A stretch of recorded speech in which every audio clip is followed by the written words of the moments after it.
Ecclesiastes bungthum bangteng adia hunbi bang chiteng ading in hunbi aom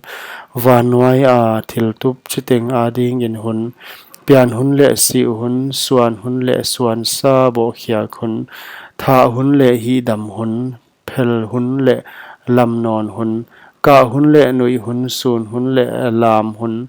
suang te pai mang hun le suang te la khom hun koi hun le koi kide khun zon hun le man su hun vom hun le pai mang hun bo ke khun le khui hun paulo hun le thugen hun eat hun le mu da hun kido hun le kilep hun asep gim na sem pan bang phatwam na ania huai akisoi zoi na ding a pathian in mi te tapa te kyang a apia khak sanna kamuta hi thil chiteng a huna kilom in abol a alung tangwa khovel leng a koita a hinapi in mi hing in pathian sep abul a kipan a ato pha a hi sa amu khethei ke hi adam sungteng un kipa le hoi hi sang a amau a dia hoi zo banga a om ke chi kathei hi michin ania kadona asep gim na teng a hoi le anwam asakpi pathian thelpia ka hi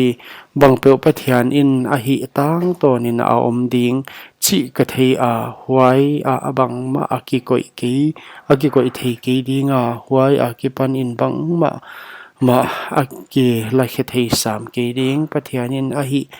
ki a hi hinta a huchi in ama a miten alaw ding uhi a om khin sa pen a om dinga a om khin sa a hi huan pathianin apai mangsa azong hi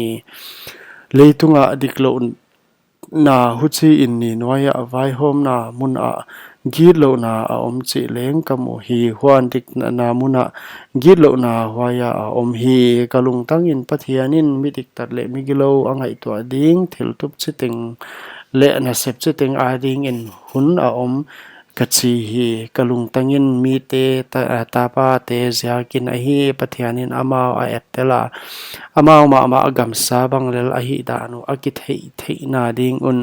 mi te tapa te tung wa atung pe uma le gam sa te tung atung ngal a thil khat nge atung wa atung a khat asi bangin huchi ma bangin adang asi a hi hu khat anei khom wa huan mi hing in gam sa te sangin masak zong na anei ke bangteng bangma hello a hingala bangteng mun khat a apai wa bangteng leivui a kipan a hi wa bangteng leivui a kik nonu mi hing kha tunglam a pai to le